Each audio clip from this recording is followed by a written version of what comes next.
My name is Jan Borg, and I teach at Coppell High School, which is just outside of Dallas, Texas. And I'm going to do a little presentation tonight on calculus topic area. And I've been teaching calculus for several years now, and of course I've taught all levels of math before calculus. Gone to several AP institutes, and I've picked up some ideas along the way that have really helped me in my calculus classes. So if you get a chance to go to any AP institutes, I would encourage you to do that.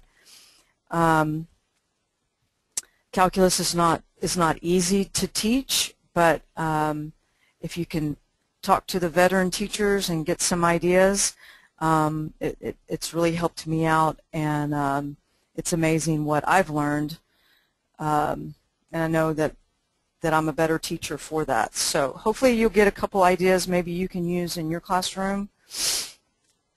Typically when we start talking about area, we would probably be more like in November, December.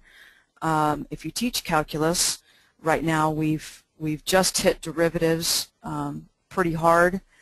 I did some activities similar to what I'm going to show you tonight. I did some similar activities with derivatives, so my students would be kind of familiar with this process. And maybe some other time I can show you what I do with derivatives. We're going to be using the Casio here, and your screen obviously won't look like mine. I've split mine here so that the main menu is bigger over here.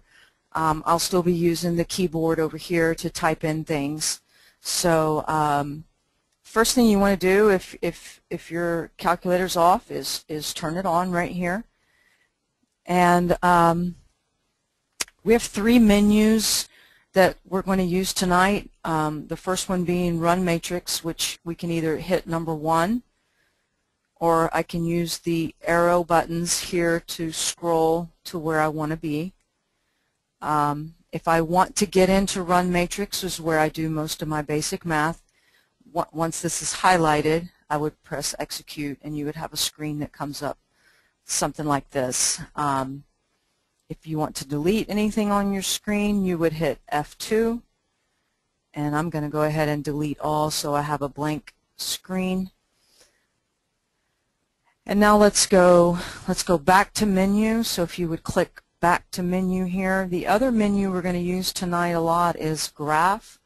So again, I could either hit down arrow to get there, or I could have hit the number 5, and it takes me straight into my graph menu. If you have anything in your graph, let's just go ahead and delete that. So we're going to hit F2, and it always makes sure that you really want to delete something just in case you press that accidentally. So now we have a blank graph screen here for what we're going to do here in a minute. And then one more menu. If I hit menu, one more thing that we're going to use, and these are the three that I use all the time. The other one that I'm going to use is statistics. So again, I can arrow up and over, or I could have hit the number 2. Okay, I have a bunch of stuff in my statistics because this goes back to, again, the activity that we did with derivatives. So I'm just going to delete, just start hitting delete, and I'm sure there's a faster way to do this, but this works pretty well, just so that I have, in a minute, I have a clean screen here. So if you have questions about buttons I'm pushing or how I'm getting to where I'm getting, make sure you type in. I don't want to go too fast. I don't want to go too slow. Make sure you let Judy know your question, and I'll try to answer it. Okay, so we're going to go back to menu, and we're going to start talking about area. When I introduce integrals, kids always want to know how to spell that, so I always tell them at the beginning, I'm not saying intervals with a V, I'm saying integrals with a G. Always start with an easy idea that they're pretty familiar with. Calculus can be intimidating just because of all the new symbols and all the new words, and the kids just say it, you know, it looks hard. So I try to start off with something really, really simple. And so if I was talking about derivatives, I would start talking about slope. But since I'm talking about integrals and introducing integrals, I tell them we're just going to talk about area. And the first thing I want you to do is I want you to go to your graph menu, and just remember, after you do, when you want your calculator to do something, you have to press this button down here, execute. And so now we're into the graph mode, and we're just going to graph y equals x. So here's my independent variable button right here. So I'm just going to hit X. Now remember, you have to press execute, and it still hasn't done what you want it to do, because what you want it to do is draw, which is F6.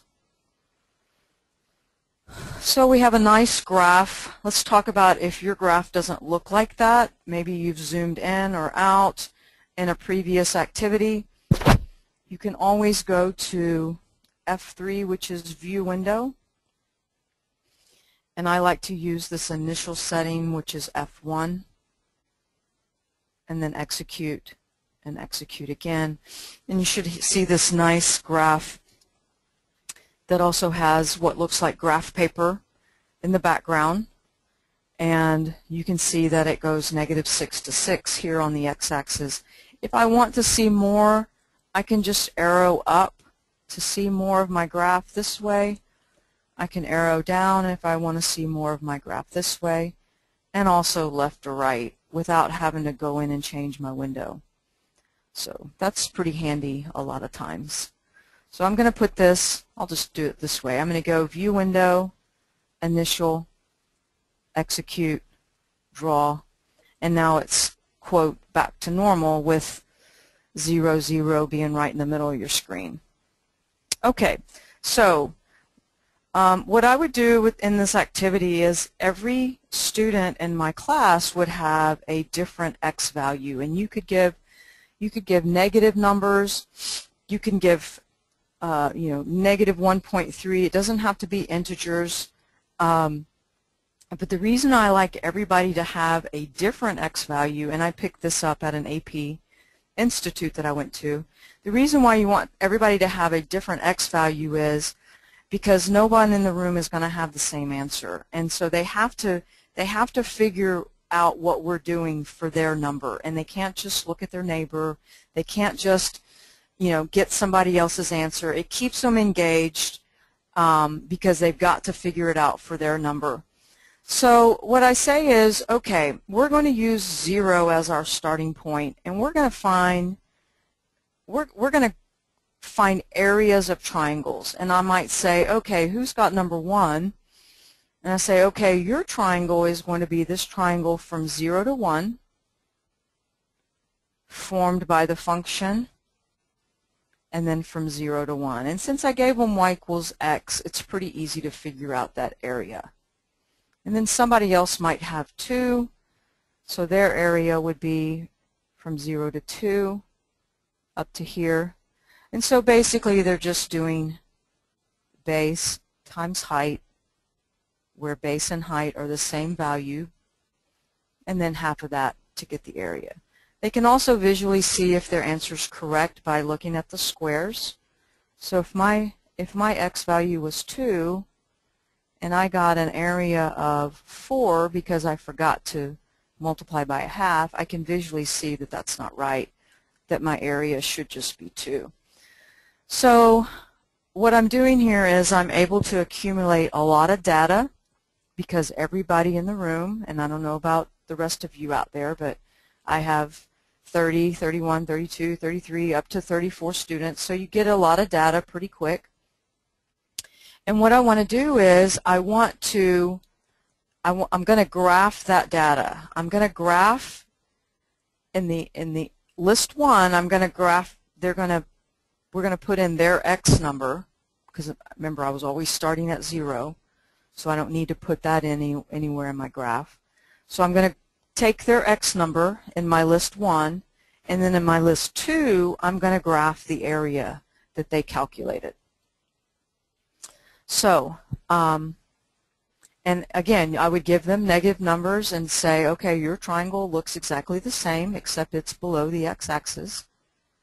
And let's just see if there's any kind of a relationship.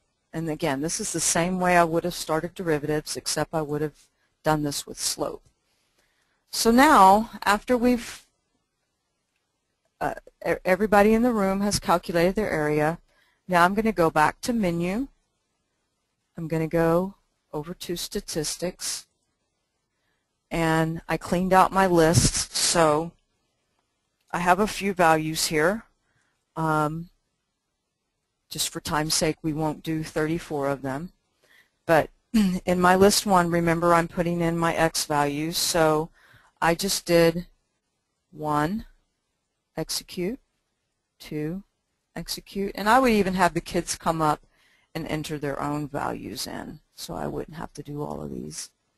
So now I'm going to go over to list 2, and remember this is the area I found when my triangle, when the base of my triangle went from 0 to 1. So the area there was 0.5, and then when the base of my triangle went from 0 to 2, my area was 2. And then for 3, it was, and I'm going to use the fraction button here. My area was, actually I'm not, I'm just going to call it 4.5, 9/2. And then the last one that I'm going to do is 8. Now again, I would have lots more data because everybody would have contributed.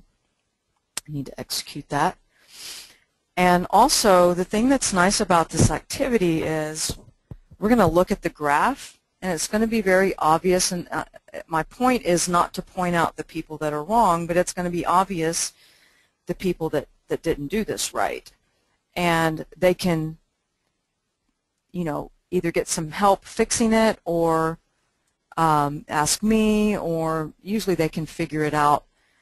Again, I'm not trying to point it out to them. I'm just trying to, it's very obvious when we look at this graph. So what I want to do is I now want to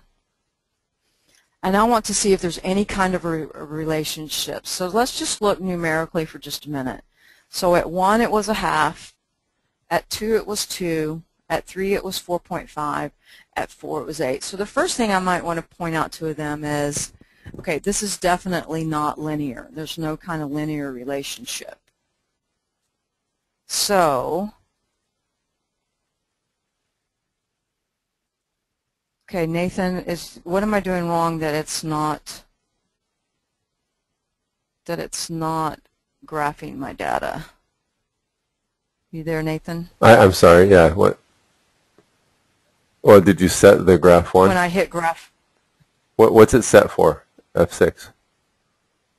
Well, I just stacked graph 1. You got 1 and 4. Oh, list 4, there you go. I had forgot to change that for my last activity. Thank you. So now I need to graph list 2.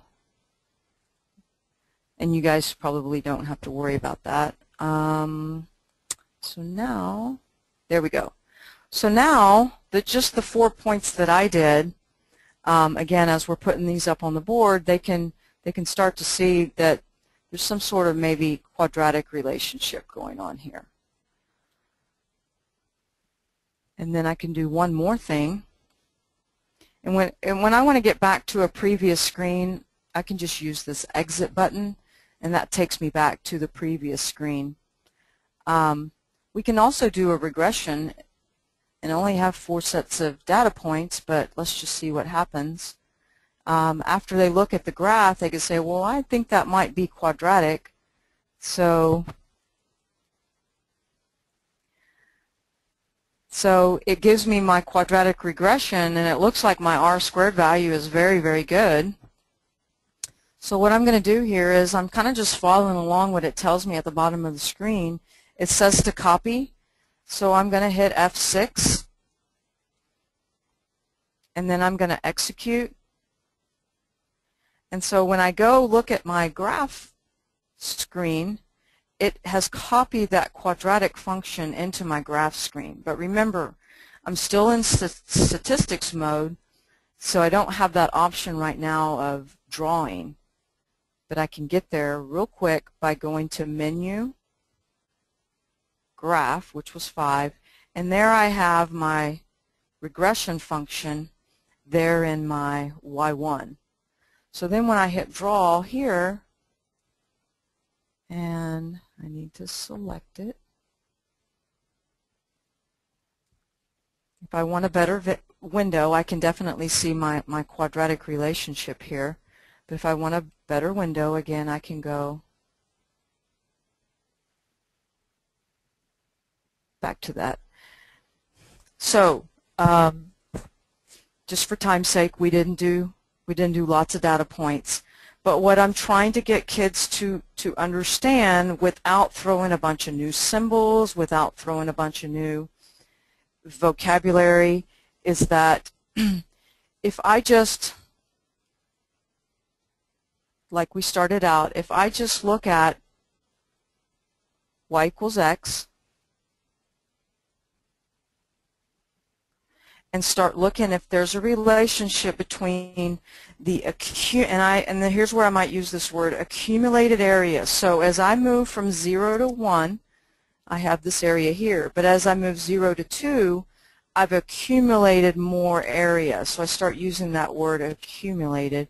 As I move 0 to 3, I've accumulated even more area. And when I talk about area, I start talking about now, I'm talking about the area between the function and the x-axis.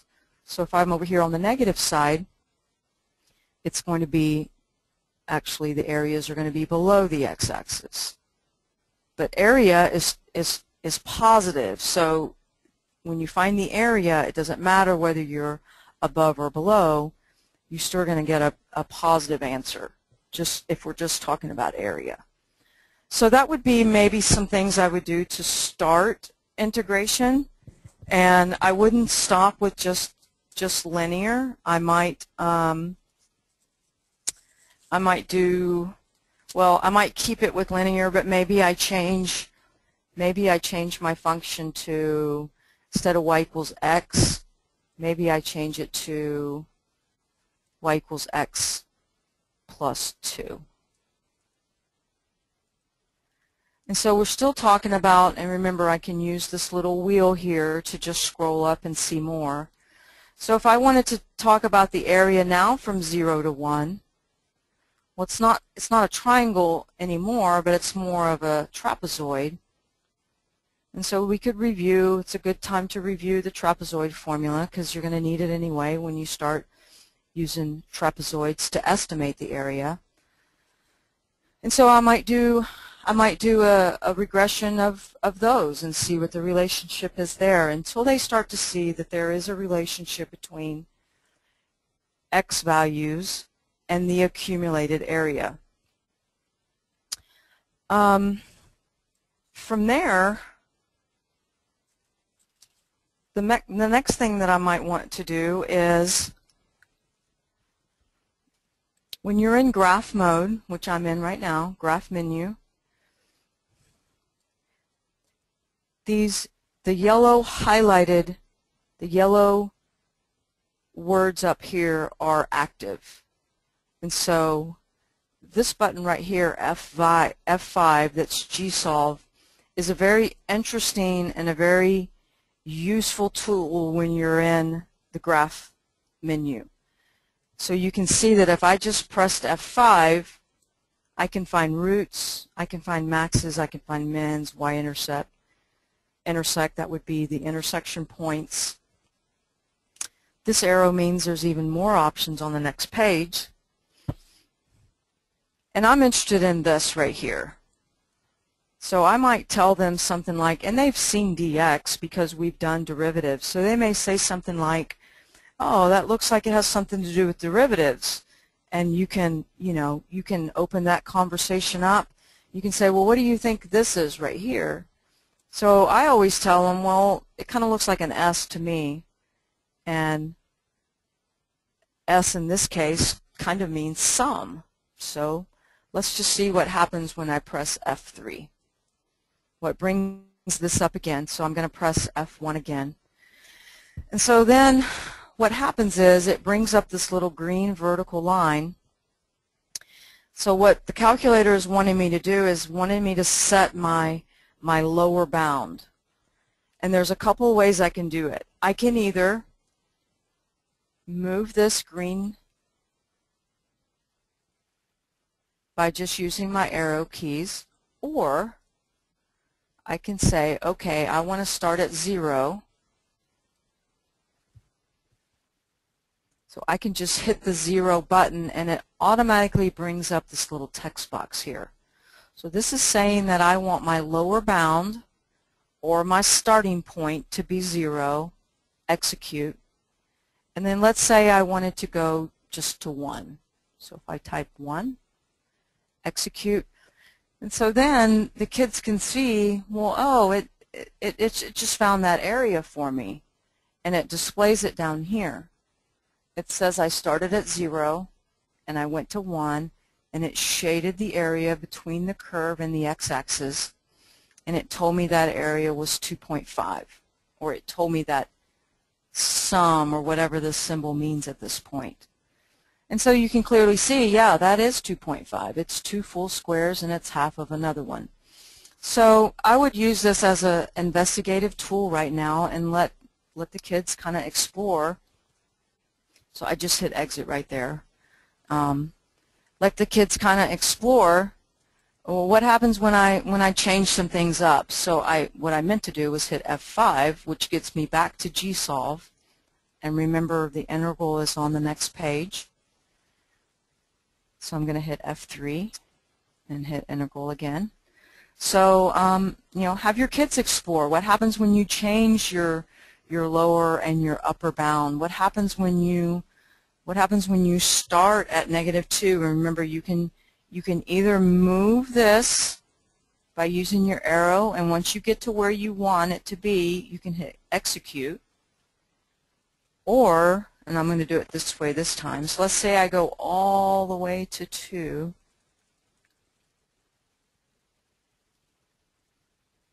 So it shades this for me, and it tells me that area, if that symbol means area, is 4. And they can say, yep, it's 4. I started at -2 and I went to 2. This would be a good time to start talking about, well, what happens if, let's get to that next page. What happens if, and this time I'm going to do it a different way, let's start our lower bound at -4. So now it's going to move that green line over to here. So instead of using the arrows, I just typed in -4. And let's say this time I want to go all the way to +4. So there's 4, execute. So it shows me my shaded region. It's not going to let me move up at this point. But then you can start talking about, well, where did this 16 come from? And they can verify this. They can verify this by doing it by hand. We're just talking about triangles and rectangles and trapezoids. And what they can start to notice is, well, now it's starting to calculate this as negative. Why would it calculate this as negative? Area has to be positive. Well, now we have something called directed area. And so an area below the x-axis has a different symbol than the area above the x-axis because of direction. And we can, and that's pretty intuitive for most kids once they see it. So we'll say, okay, so if we call this negative whatever, and then we add it to this positive whatever, we're still going to get a positive answer, but it's going to take this much and subtract it from this much over here because it's calling this negative, it's calling this positive. So then you can start talking about net area. So we take the positive, we take the negative, we add it together, and we get net area.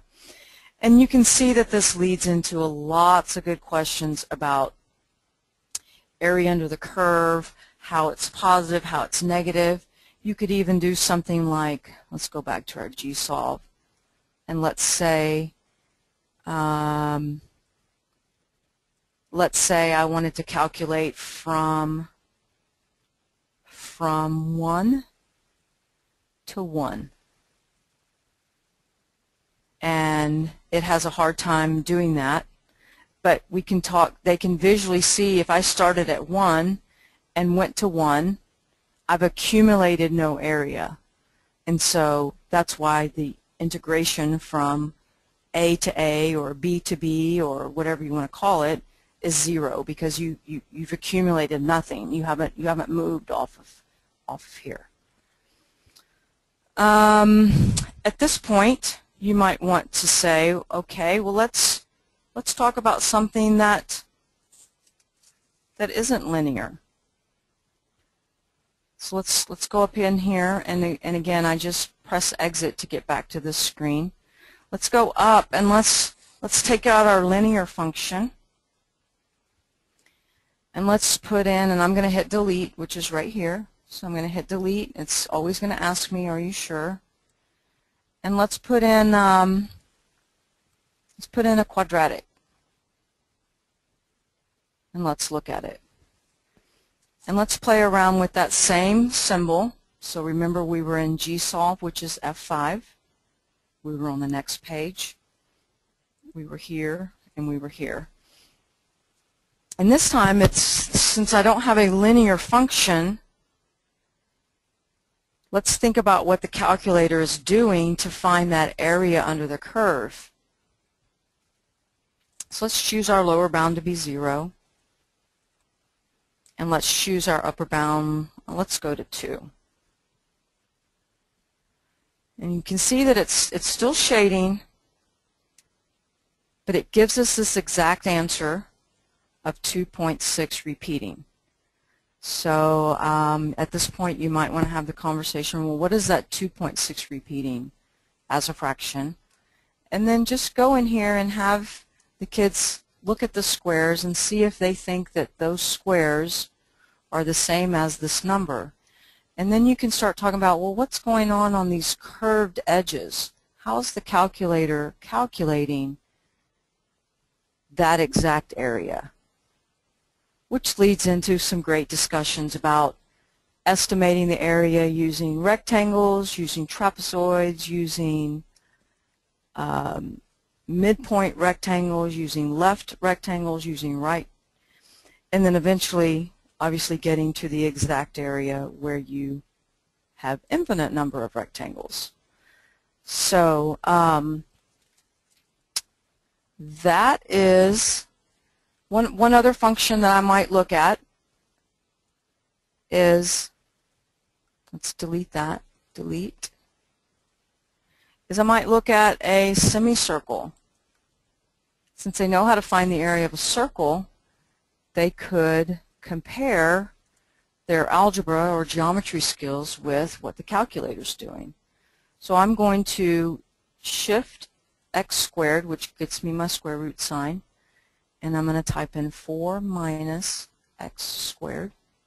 I'm going to execute, I'm going to draw, and I have a little semicircle. So as a class, we would probably talk about how do you find the area of that semicircle. And they would eventually be able to come up with their area formula and then just divide it in half. So let's see what happens with calculus. Let's see what happens with that magic calculus button. So again, we're going to go to GSolve. We're going to go to F6. We're going to go to F3. We're going to go to F1. And at first it seems like you're clicking a lot of those buttons, but you get very used to it. And I would want to start my area at -2, and I would want to end it at +2, and it shows the shaded. It has to think for a little bit, and you'll notice that this number looks very familiar. and that is 2 pi, which is the area of half that circle. So if you do enough of these, the kids are convinced that this symbol, whatever this symbol is right here, is finding the area under the curve as long as you set the bounds where you want it, your left bound where you want it to start at and your right bound where you want it to end at. And it doesn't matter if the edges are curved or not.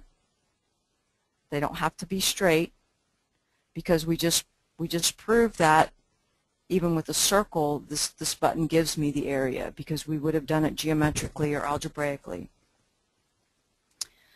Those are some activities that I would start integration with.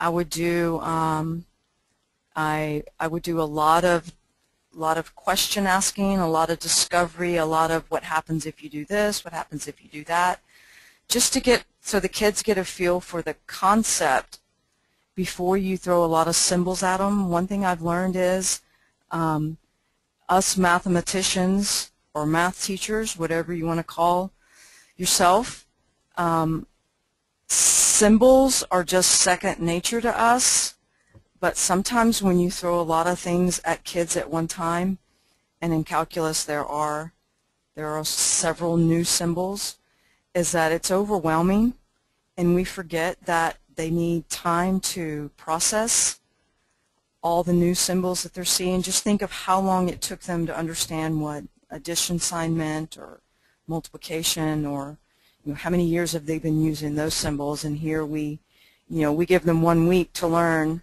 the new symbols in calculus. So I try to do a lot of discovery. It's very guided discovery. I don't think any of my students are going to go out and just discover derivatives or integrals on their own, but I think I can guide them and I can lead them and I can show them some things on the calculator that you can do it one way, geometrically, or you can do it with calculus, and they become believers in, oh, this really works. It's not a magic symbol, like I said earlier. It really is a math symbol that does find the exact area under any curve. And then we can go from there to the symbolic, after we've explored and discovered and played with it, and they become convinced as to what's going on. So those are some things that that I would do when I start talking about area. I'm sure there's lots more things that you could do with this idea. There's a lot more functions you could put in here, but you always want to start with something that they can check algebraically. Oh, is my area the same as what the calculator is telling me? Yes, it is. So you don't want to give them something they can't find the area of, because then they have no way of knowing if it's right or not, other than counting squares and just kind of guessing, does that look right? So I hope that maybe this gave you a couple ideas that you might be able to use in your classroom. Thanks for attending tonight, and if you have questions, be sure to either ask us here in the next couple minutes, or you can go to Casio's website, and there is lots of information on the website. Thank you very much.